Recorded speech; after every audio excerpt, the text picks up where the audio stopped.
Boa tarde, companheiros da Causa Operária TV, eu sou Eduardo Vasco, a gente começa agora mais um Conexão América Latina, nesta terça-feira, dia 19 de outubro de 2021. Vamos falar principalmente do que acontece agora no Equador, com o presidente da República decretando aí estado de exceção em todo o país, colocando os militares nas ruas. Antes disso, queria lembrar a todo mundo que já está assistindo o nosso programa de curtir o nosso vídeo, de comentar à vontade aí no chat, mandar superchat, super sticker, colocar ali suas perguntas, suas sugestões, suas dúvidas, suas críticas. A gente lê e a gente interage aqui com todo mundo no nosso programa. Compartilhem também nas redes sociais o Conexão América Latina, no Twitter, no Facebook, no Telegram, no Instagram, no WhatsApp, por e-mail, nos grupos, nas páginas, por mensagens privadas aí para os seus amigos todos conhecerem a nossa programação internacional, que está toda disponível no canal Internacionalismo. Vocês podem digitar aí na barra de pesquisa do YouTube por Internacionalismo e filtrar por canais, ou então entrar aqui no menu canais na COTV mesmo, e vocês vão achar logo de cara ali o canal Internacionalismo, que é o canal que abriga os programas internacionais da Causa Operária TV, como Conexão América Latina, o Correspondente Internacional, O Mundo em Uma Hora, além dos nossos vlogs e vídeos que a gente tem postado todos os dias aí sobre política internacional. Vídeos em português, com reportagens, com documentários, inclusive aos finais de semana a gente está exibindo no sábado e no domingo documentários aí de 1-2 horas de duração para vocês assistirem e ficarem antenados sobre o que acontece na política internacional, e também uma contextualizada histórica, principalmente, né, sobre política internacional, que é muito bom aí para principalmente quem está entrando na área e também quem conhece, porque tem muita coisa que não tem em outros canais no YouTube, coisa que a gente garimpa, coisa que a gente traduz, e inclusive para o pessoal aí que estuda política internacional na universidade, tudo, tem muita coisa que é de grande valia para o pessoal ficar ligado. Então se inscreva no Internacionalismo, ativa o sininho ali para receber os vídeos todos os dias e compartilha os nossos vídeos, compartilha o nosso canal. A gente já tem mais de 600 inscritos, vamos ver se a gente chega aí a 1000 inscritos o quanto antes, para a gente poder montar uma programação cada vez mais vasta no canal Internacionalismo. Inscreve também no canal aqui da COTV, né? Se inscreve aqui embaixo do vídeo, tem a opção para você se inscrever. Além disso, tem a opção para você se tornar membro do nosso canal. Por apenas R$ 7,99 por mês, você já começa a contribuir financeiramente de uma maneira muito importante e significativa para a gente. A Causa Operária TV, ela não é financiada pela burguesia, ela não é financiada pelo Estado, ela é financiada apenas pelos próprios trabalhadores que acreditam aí no papel revolucionário da comunicação através da Causa Operária TV. Bom, vamos exibir em primeiro lugar a reportagem da Márcia Chueri, nossa correspondente em Havana, Cuba, falando sobre a continuação aí das tentativas de desestabilização, de golpe branco do imperialismo contra a ilha caribenha.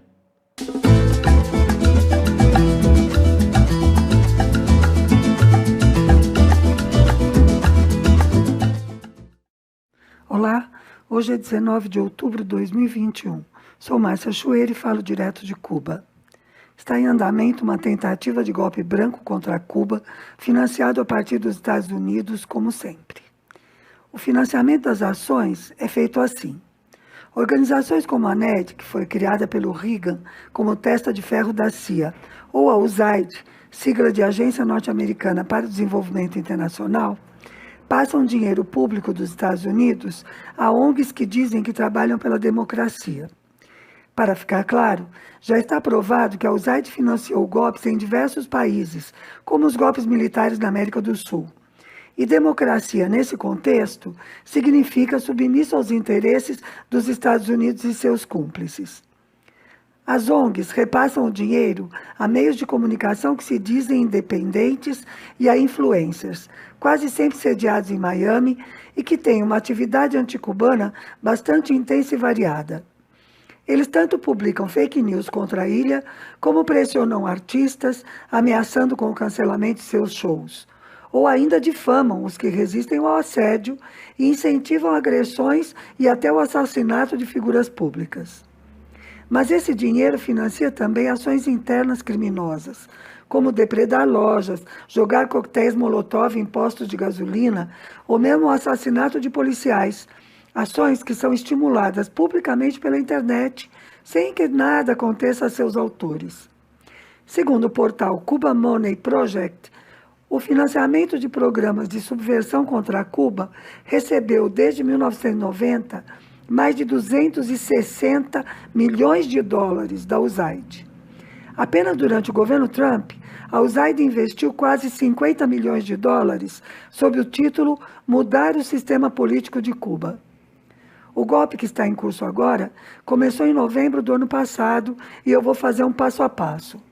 Em 1º de dezembro de 2020, mostramos o que era o movimento San Isidro e a suposta greve de fome, amplamente divulgados pelos grandes meios de comunicação e pelas redes sociais. Na mesma semana, foi chamada uma reunião de jovens artistas diante do Ministério da Cultura, que também repercutiu como se fosse muito maior e com caráter de oposição. Tudo isso foi amplamente divulgado pelas redes, por aqueles mesmos meios youtubers, quase antes de acontecer. Logo depois, no finalzinho do governo Trump, em 11 de janeiro, o secretário de Estado, Mike Pompeo, anunciou a inclusão de Cuba na lista de países que patrocinam o terrorismo. Aliás, o Biden repetiu a dose, não mudou nenhuma linha da política com Cuba. Em fevereiro, lançam em Miami a música e o clipe Pátria y Vida, em alusão ao Pátria ou Muerte, lema da Revolução desde 1960, quando foi lançado por Fidel após o ataque terrorista ao navio francês La Coubre. Ainda em fevereiro, foram praticados vários atos de vandalismo em Cuba, amplamente divulgados como se fossem ações de grupos opositores. Os autores que foram presos entregaram quem tinha pago a eles e quanto. Claro que a origem foi em Miami. E nem deram grande coisa. Às vezes o pagamento é só uma recarga no celular. Em junho, logo antes da votação na ONU do projeto cubano de resolução para pôr fim ao bloqueio, chamaram uma manifestação contra o governo cubano diante da sede da ONU. A convocação não deu em nada, porque foi abafada pela campanha internacional contra o bloqueio, que viralizou nas redes sociais. Após a votação na ONU, no dia 5 de julho, voltaram ao ataque, pedindo intervenção humanitária em Cuba. Intervenção humanitária é um eufemismo utilizado para invasão militar sem declaração de guerra, como já fizeram em outros países. Logo depois, em 9 de julho, lançaram a hashtag SOS Cuba, com o uso comprovado de robôs.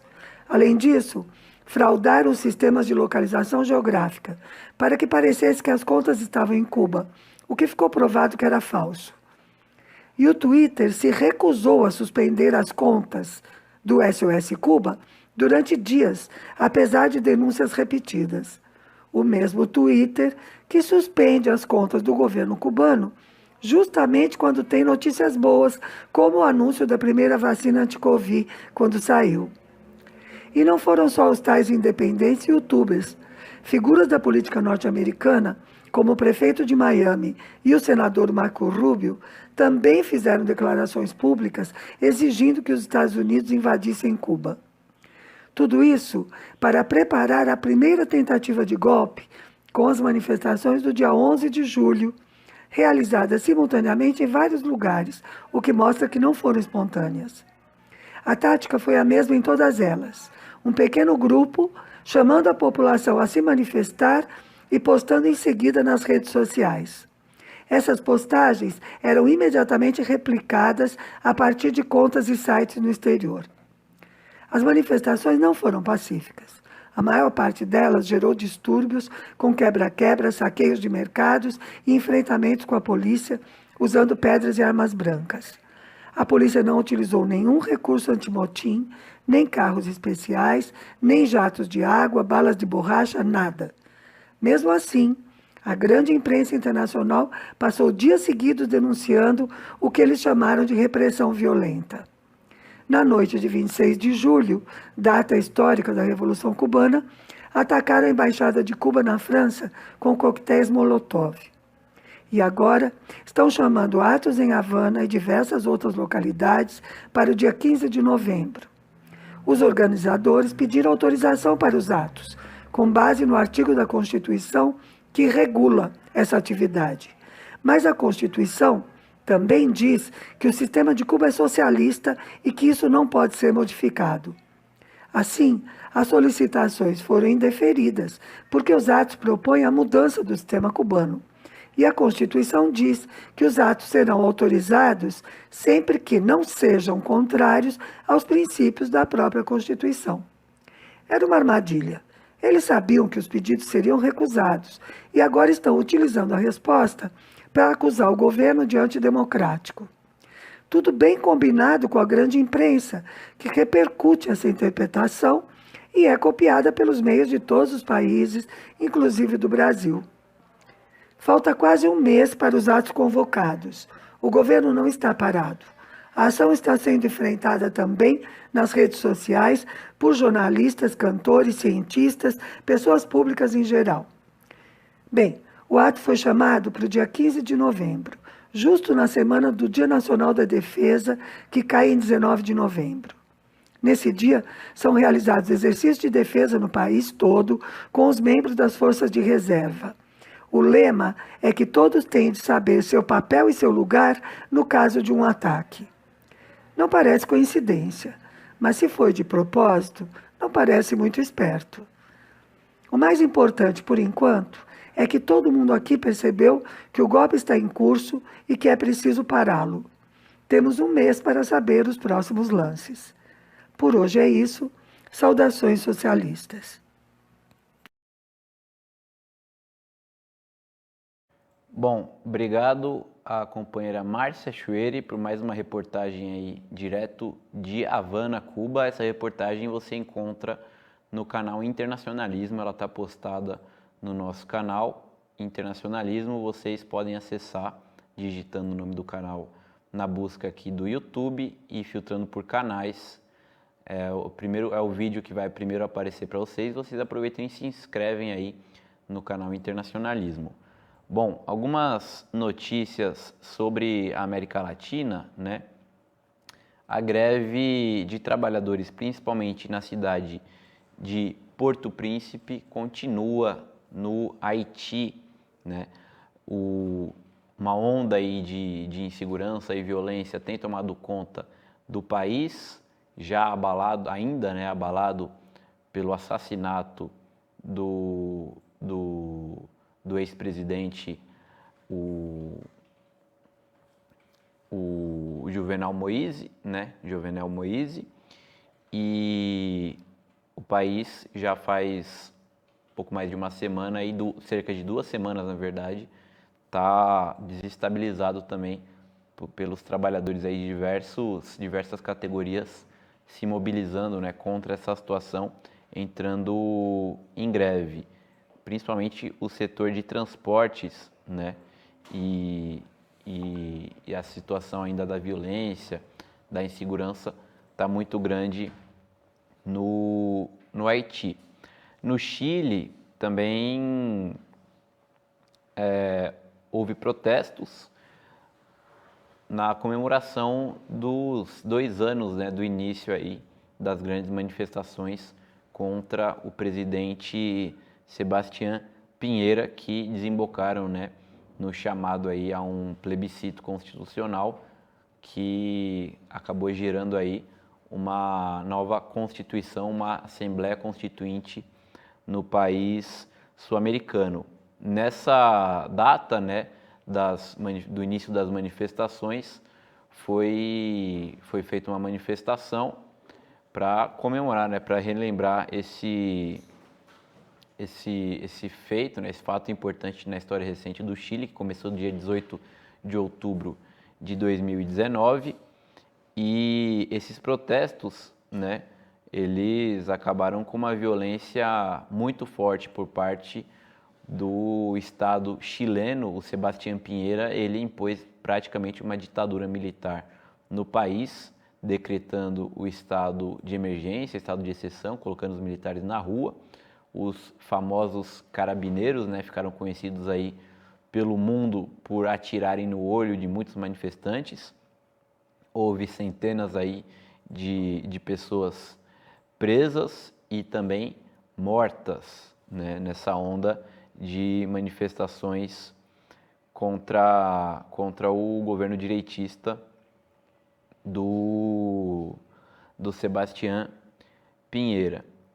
E nessas manifestações que aconteceram ontem, também houve uma onda de violência por parte da polícia que deixaram 2 pessoas mortas.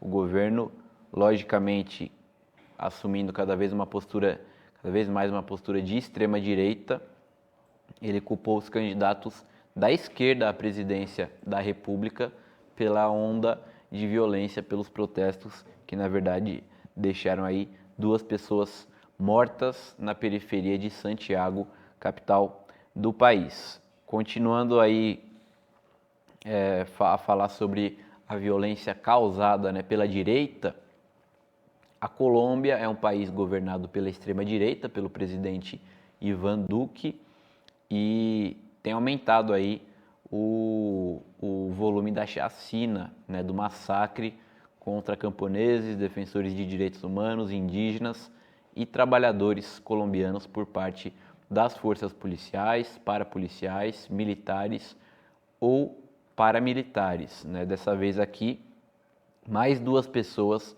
foram assassinadas na região do Cauca.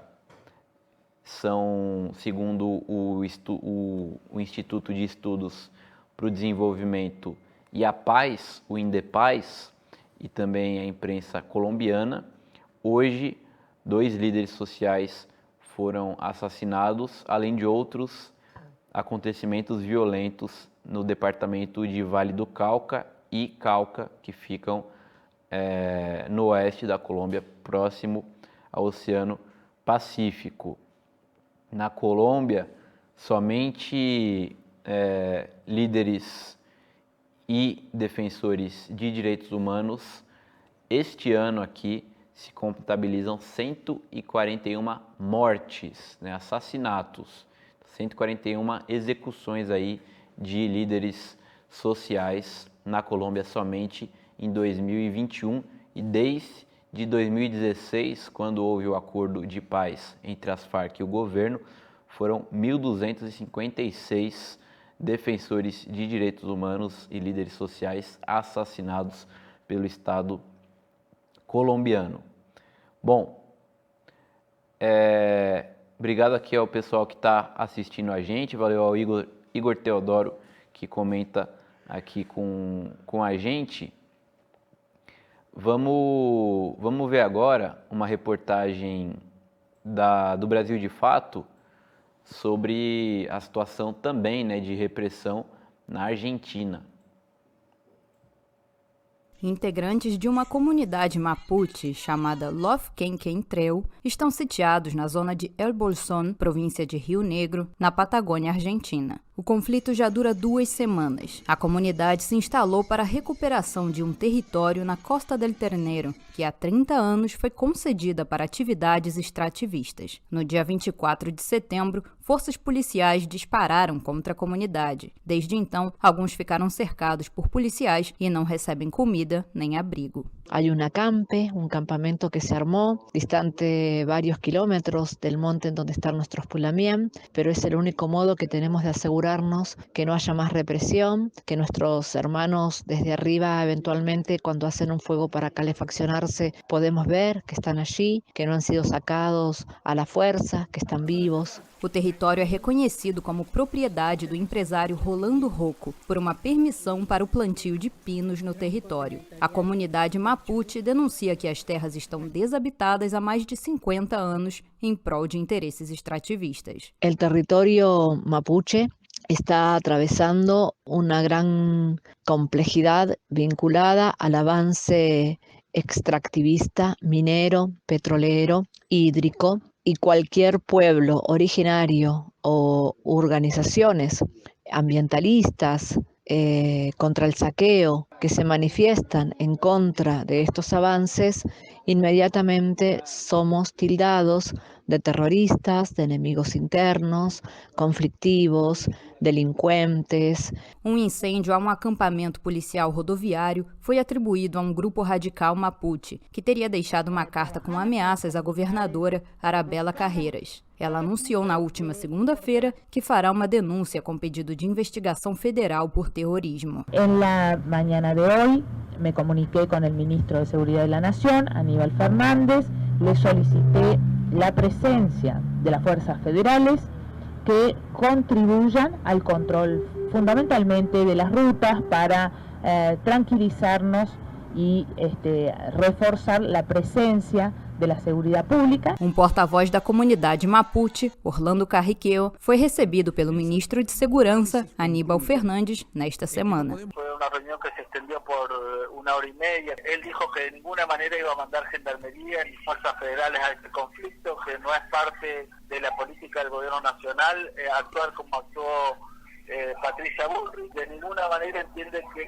las fuerzas de seguridad puedan resolver un problema que es histórico, que es político y que es social. Nesta quarta-feira, Comitê Nacional de Prevenção à Tortura tomou testemunhos das situações de maltrato e repressão sofridos pela comunidade mapuche por parte da polícia de Rio Negro. Defensor de direitos humanos, Pablo Pimentel esteve no local para facilitar a abertura de uma mesa de diálogo na província. Y lo que hice primero el lunes pasado, lunes 4, reunirme con el Calcaño y le dije, gracias por atenderme, pero necesito que habilites un corredor humanitario y después una mesa de diálogo. A esto hay que encontrar una solución hablada, no con represión estatal, porque vamos a tener otro muerto. Estamos frente a un posible escenario de tener otro Santiago Maldonado, otro Rafael Nahuel. Está en los adultos, está en el Estado, está en quienes somos actores de la sociedad civil de evitarlo.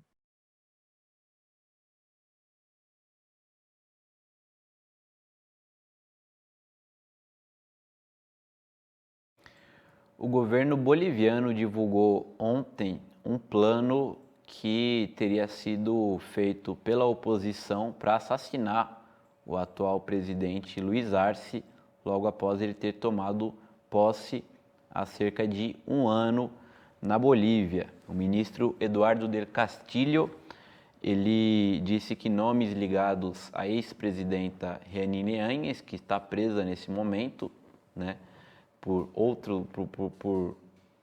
questões envolvendo o seu antigo governo, eles teriam negociado com paramilitares um plano para matar o Luiz Arce. Plano com militares colombianos, os mesmos que participaram do assassinato do Jovenel Moïse, o presidente do Haiti, que foi assassinado em julho agora, né?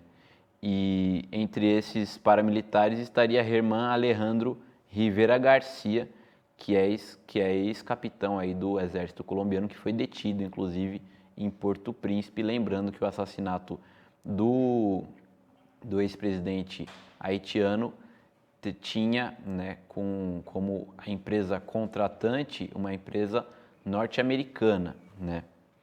E agora esse caso aí gerou uma certa comoção na Bolívia, né? Os movimentos sociais prestaram aí solidariedade ao ex-presidente e o caso está sendo investigado. Bom, o atual presidente do Equador, né, o Guilherme Lasso, ele decretou ontem, já no finalzinho da noite, o estado de exceção no país, né? Ele foi à TV nacional, em cadeia nacional de rádio e televisão, explicando o motivo, decretando esse estado de exceção. A desculpa para esse estado de exceção é o aumento do narcotráfico, o aumento da violência no país causada pelo narcotráfico. Nos últimos dias, a imprensa equatoriana tem falado muito, né, sobre essa questão do narcotráfico, inclusive ajudando, né, a preparar o terreno para esse decreto do presidente Guilherme Lasso. Esse decreto estipula como um estado de exceção, né, a suspensão de liberdades democráticas, como o direito à reunião e o direito de associação. Isso daí em meio a uma onda de descontentamento contra o Lasso por causa de sua política neoliberal, né? Ele que é um banqueiro, ele foi eleito em uma eleição fraudulenta no ano passado, declarando que pagou impostos de 4 milhões e 500 mil dólares, cerca de 24 milhões de reais nos últimos 5 anos. Ele que é um banqueiro milionário. E ele atua, né, em favor da política dos seus pares, né, banqueiros milionários, tanto equatorianos como estrangeiros, aplicando, né, aprofundando, na verdade, a política neoliberal que já vinha sendo aplicada pelo Lenín Moreno, uma política nos conformes do FMI, de privatização, principalmente dos combustíveis no Equador, né, que é um país rico, por exemplo, em petróleo, mas também enxugando bastante a máquina do Estado equatoriano, diminuindo os investimentos em infraestrutura, em saúde pública, em educação, o que tem causado uma revolta muito grande já desde a época do Lenín Moreno e também, logicamente, nesse primeiro período aí de governo do Guilherme Lasso. Esse estado de exceção, né, além de colocar fim a liberdades democráticas como o direito de reunião e de associação, significa que os militares, as Forças Armadas do Equador estão nas ruas já a partir desse momento aqui para supostamente controlar a situação do narcotráfico. A gente tem imagens aí que já mostra, né, os militares equatorianos nas ruas de Guayaquil, que é o centro econômico do país. Vamos ver.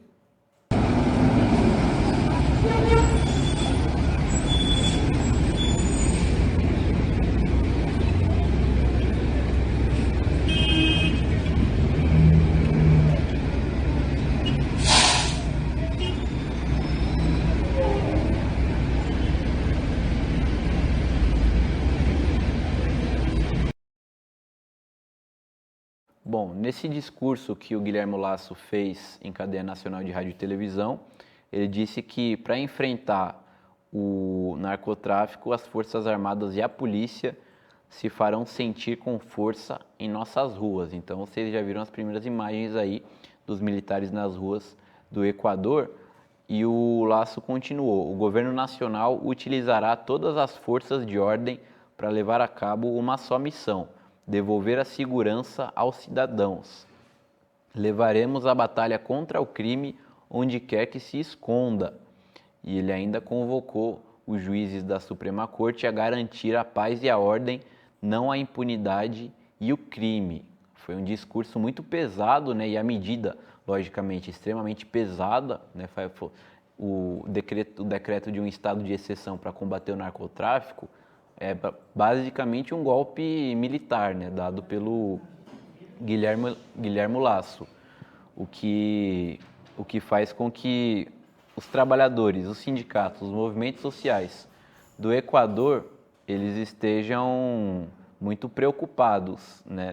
A imprensa equatoriana, no entanto, ela não noticiou basicamente o esquema que o Lasso está envolvido, né, na questão dos Pandora Papers. A gente inclusive falou, né, aqui no Conexão América Latina sobre o envolvimento dele e do Sebastián Pinheira nessa investigação, né, no caso dos Pandora Papers.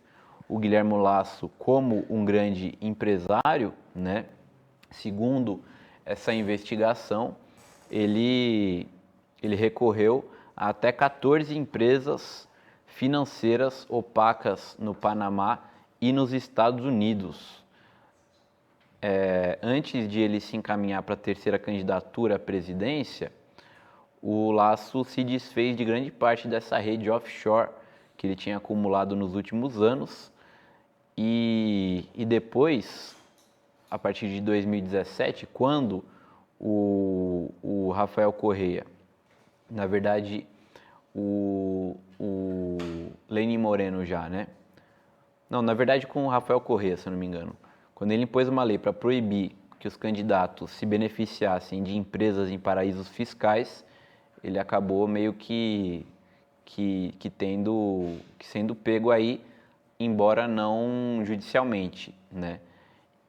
Aí o Guilherme Lasso, ele atualmente está com 10 das 14 empresas inativas e nega aí qualquer relação ou benefício com elas em paraísos fiscais. Só que essa questão do envolvimento do Lasso nos Pandora Papers basicamente não foi noticiada na imprensa equatoriana. É um escândalo internacional. Imaginem se mesmo o Bolsonaro, né, no Brasil tivesse sido pego no caso dos Pandora Papers. Muito possivelmente isso daí teria sido muito noticiado e muito falado. No Equador, o Lasso pego nos Pandora Papers, não aconteceu nada.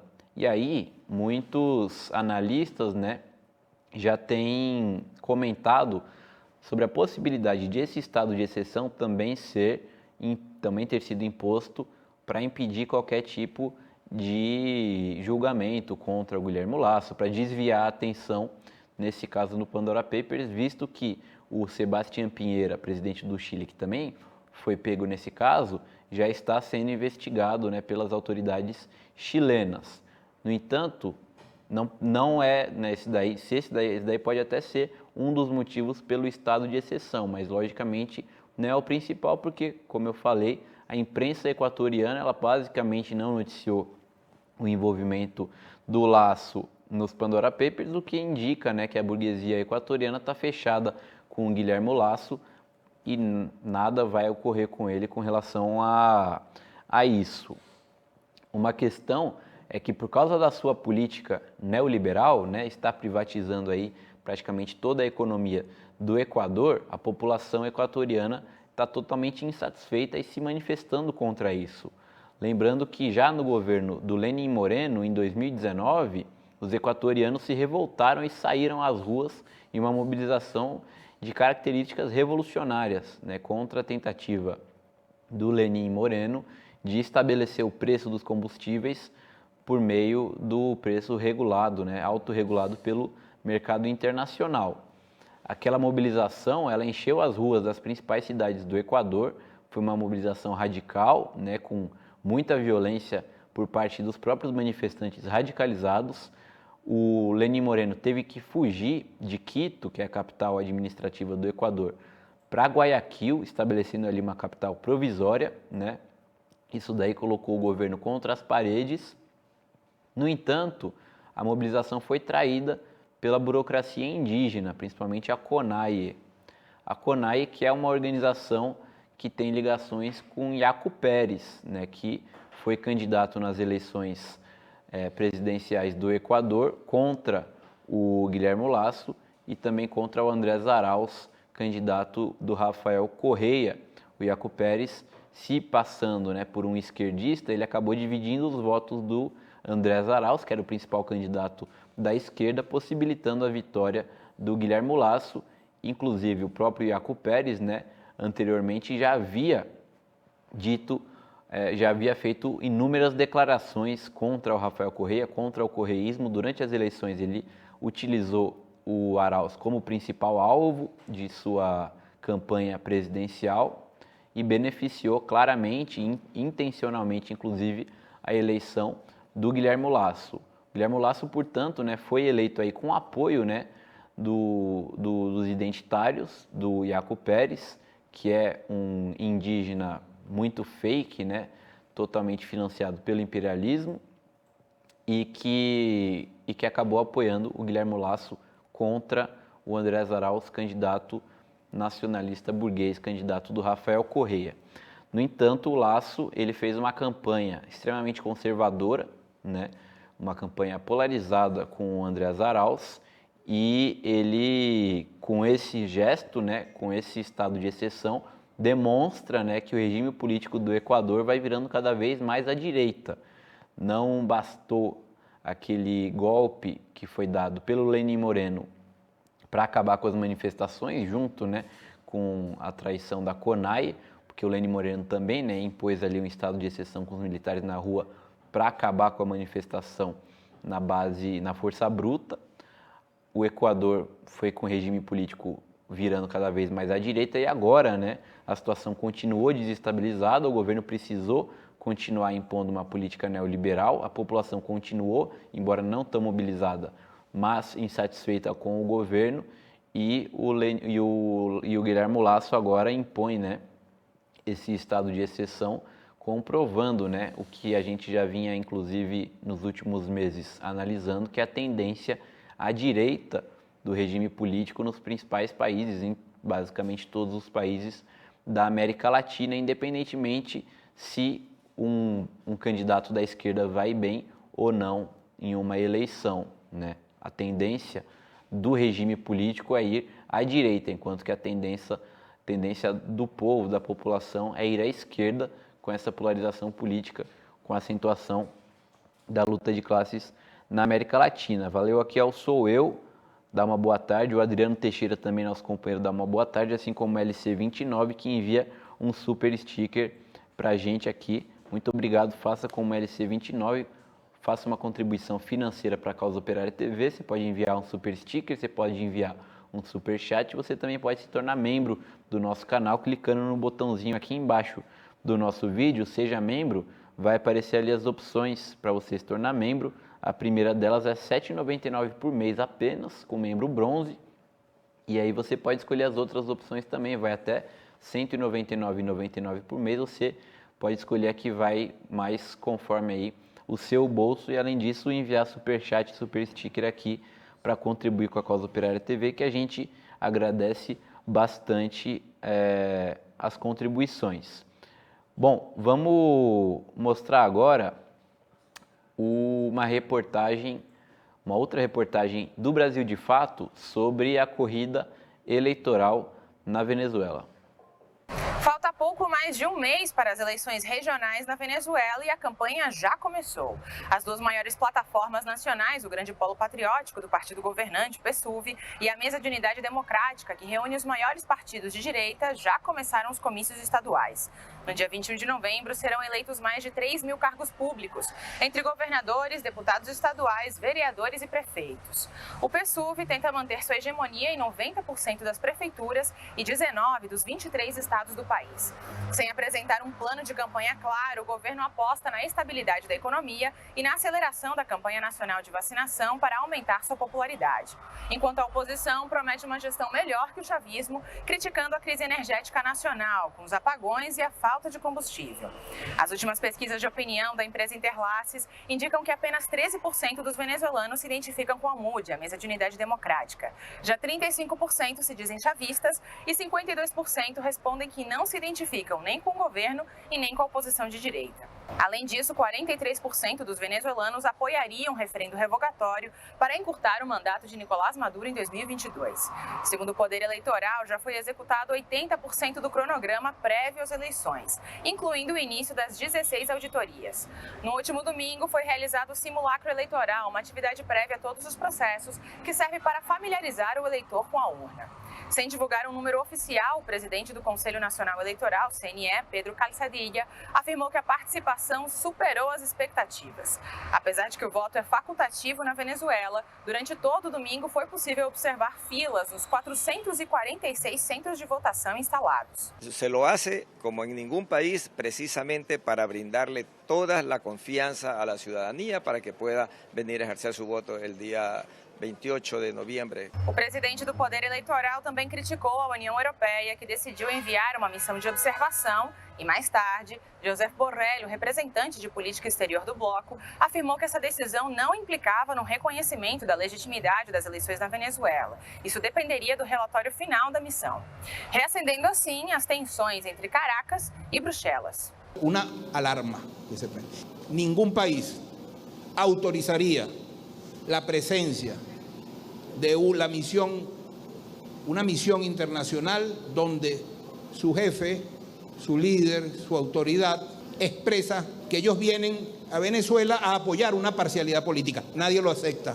O processo eleitoral de novembro será o último antes das presidenciais de 2025. Portanto, é visto como um termômetro, tanto para a direita como para a esquerda. Na oposição de direita, há quem tente se desvincular dos 4 maiores partidos de oposição após os escândalos de corrupção com o dinheiro público venezuelano no exterior. Já dentro do chavismo, além da Alternativa Popular Revolucionária, que se apresenta como uma oposição de esquerda ao atual governo, vários intelectuais e ex-funcionários públicos criticam a falta de politização das eleições. O fato é que a Venezuela vive um cenário político agitado e a campanha só começou.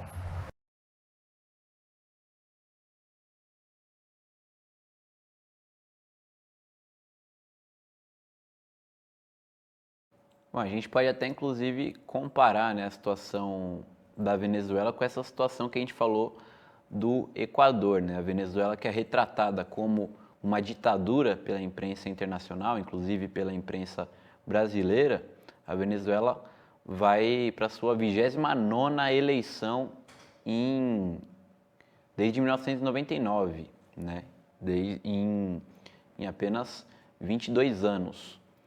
E o Equador, né, que é tido como uma democracia, o Lasso como um presidente democrático, ele impôs aí um estado de exceção no país, que, como eu disse, além de colocar os militares nas ruas, ele acaba com o direito de reunião e de associação. Ele impõe, na prática, uma ditadura militar no Equador, proibindo, né, a atividade dos movimentos sociais, proibindo a atividade dos partidos políticos, proibindo a própria reunião de cidadãos aí nas ruas do país, reunião de associações políticas e, logicamente, manifestações, né? Isso daí que está acontecendo no Equador é, na prática, um golpe militar imposto pelo Guilherme Lasso. Então, a gente mantém aqui a nossa denúncia. A Causa Operária TV vai continuar cobrindo isso daí, possivelmente no resumo do dia a gente vai falar ainda sobre isso, no Diário Causa Operária também. O que está acontecendo no Equador é, na verdade, um golpe de Estado aí, um golpe militar que acaba com o direito de manifestação, de associação, de reunião e coloca os militares nas ruas do Equador. Obrigado aqui a Larissa Leonetti, companheira nossa aqui do PCO, ela lembra a todo mundo de se inscrever na Universidade Marxista.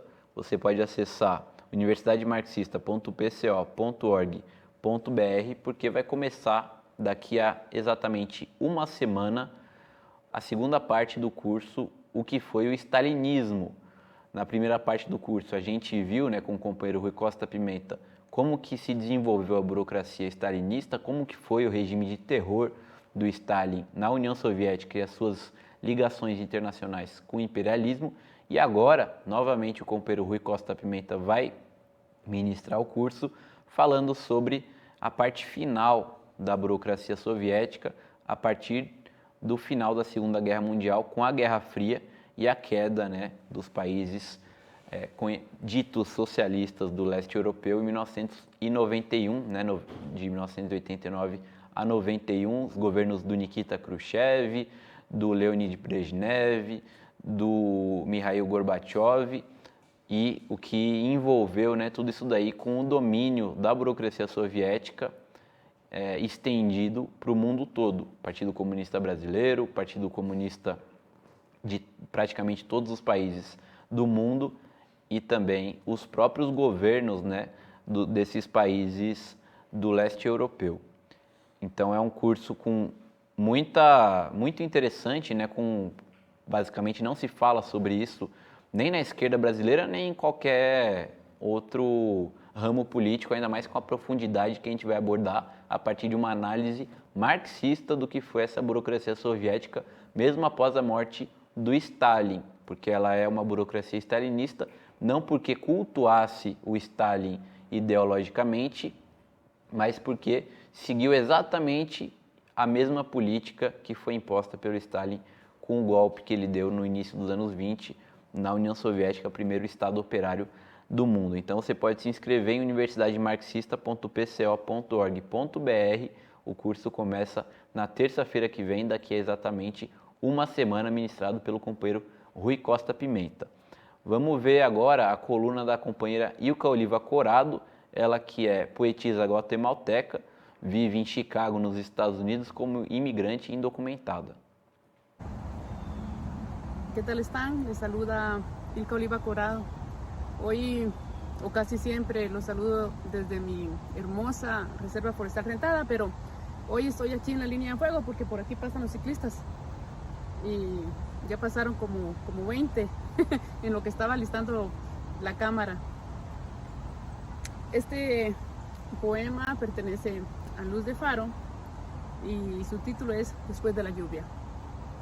Después de la lluvia, cuando muera el ocaso, cuando la noche arrulle el silencio en la oscuridad, cuando deambule en la avenida la inocencia, después de la despedida, cuando se enfríe el café, cuando llore en soledad la madrugada, cuando se marchiten los crisantemos, después del amor, cuando el queroseno acaricie el quinqué, después de la última niebla, cuando ya no quede vestigio alguno, seguirá siendo el idilio entre las musas y mi caos.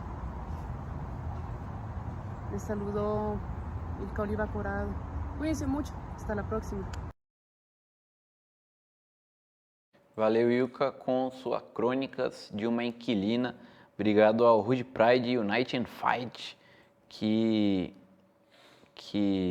dá boa tarde aqui pra gente. Boa tarde também a Cristina Gregório, nossa companheira, que é membro da Causa Operária TV. A Márcia Chueri, ela fez um outro vídeo recentemente que as companheiras do TV Mulheres exibiram, né? Foi um vídeo especial para TV Mulheres, mas a gente roubou delas e publicou no canal Internacionalismo também, porque logicamente sobre Cuba interessa, né, para quem gosta de política internacional. É um vídeo que ela fez explicando como que é a situação, né, como que funciona o direito ao aborto em Cuba. Vamos exibir aqui, e lembrando que está lá no canal Internacionalismo também.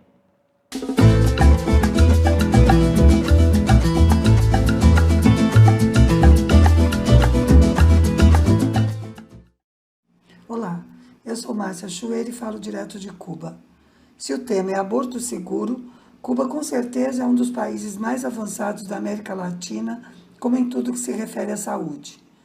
As mulheres cubanas têm direito à interrupção voluntária da gravidez em instituições de saúde por profissionais preparados e de forma gratuita desde o ano de 1965. Mas esse direito não chegou de forma isolada. Ele fazia parte do Programa Nacional de Planejamento Familiar, que foi estabelecido um ano antes, em 1964, dentro do Sistema Nacional de Saúde Pública, que tinha sido criado pelo governo revolucionário. Esse programa, como tudo que se refere a direitos da mulher, sempre teve a participação da Federação de Mulheres Cubanas, organização de massas criada em 1960, logo após a vitória do movimento revolucionário. Vejam as datas. O Sistema Nacional de Saúde Pública de Cuba, reconhecido no mundo inteiro por sua qualidade de atendimento e universalidade, foi criado no início da década de 60. O SUS brasileiro só seria criado em 1990 e já estão tentando destruí-lo. Voltando a Cuba, em 1972, tendo em vista as mudanças na sociedade e as novas demandas geradas pela própria dinâmica do processo revolucionário, a Federação criou um grupo de trabalho multidisciplinar para gestar e desenvolver um Programa Nacional de Educação Sexual. A importância da educação sexual foi reconhecida no 2º Congresso da Federação, em 1974, e no 1º Congresso do Partido Comunista de Cuba, em 1975. Dizer que teve a importância reconhecida significa que a educação sexual foi incluída nos planos de ações tanto da Federação quanto do Partido. Traduzindo, em Cuba, educação sexual é política de Estado desde 1975.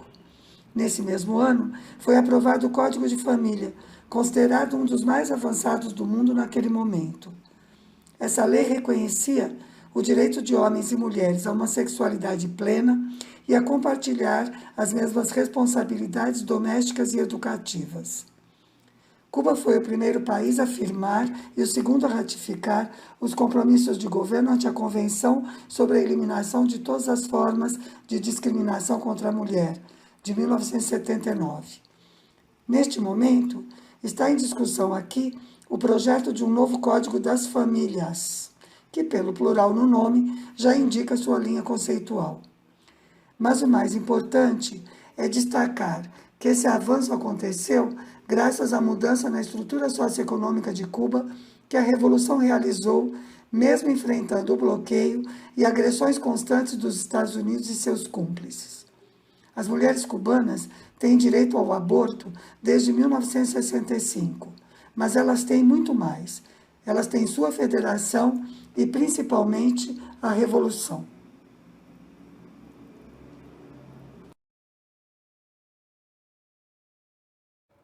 Valeu, Márcia, de novo. 2 vezes Márcia Chueira aqui no nosso programa hoje. Juca Simonardi, que está comentando aqui com a gente, ele está na minha frente aqui, nesse exato momento. Eu falei da Larissa também está aqui, vou caguetar mesmo. O pessoal está aqui com a gente no mutirão de ligações, convocando o Brasil inteiro para participar da Universidade Marxista, terça-feira que vem. O que foi o stalinismo, o PCO é um partido militante, os militantes do PCO estão empenhados aí na convocação para que o povo brasileiro estude, né? Estude história internacional e os trabalhadores saibam a história para não cometer, né, os mesmos erros, para saber quem está do seu lado e quem não está. O Juca, ele fala assim: o governo mexicano está dando uma guinada à esquerda com a tentativa de fortalecer a CELAC e estatização da energia. É uma guinada, em certo sentido, é uma guinada à esquerda, né? Porque o Andrés Manuel López Obrador, ele tem feito várias declarações, né, de caráter nacionalista e também algumas medidas, né, como essa questão da estatização aí da nacionalização, né, dos combustíveis no México, o que contradiz aí entra em contradição, né, com os interesses dos grandes monopólios norte-americanos que dominam a economia mexicana. Além disso, o López Obrador, ele emitiu declarações públicas defendendo Cuba, né, e denunciando o bloqueio norte-americano contra a ilha.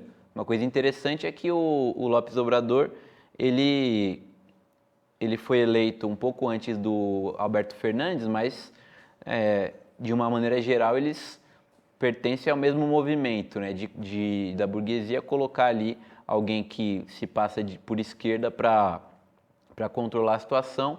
Mas enquanto o Alberto Fernandes está dando uma guinada à direita, o López Obrador, devido à situação política no México, que ele é pressionado pela direita, né, inclusive com tentativas golpistas, ele acaba meio que reagindo a isso daí, tomando um posicionamento um tanto quanto esquerdista, né? É interessante mesmo o movimento do López Obrador, né? Lógico que ele não é nenhum revolucionário nem nada, mas tem tido declarações aí e algumas medidas de caráter nacionalista. Valeu aqui a Cecília Maria, que envia um super sticker pra gente. A gente agradece bastante a contribuição e o prestígio da Cecília. A gente vai ficando por aqui com Conexão América Latina de hoje. A gente volta na próxima terça-feira. Vocês ficam daqui a pouco com o companheiro Rui Costa Pimenta ao vivo na TV 247, com retransmissão simultânea aqui na CO TV, com análise política, 4 da tarde. Então mantenham-se aqui na Carlos Pereira TV, continuem ligados na nossa programação e às 4 da tarde tem Rui Costa Pimenta ao vivo aqui com a gente. Até semana que vem. Tchau.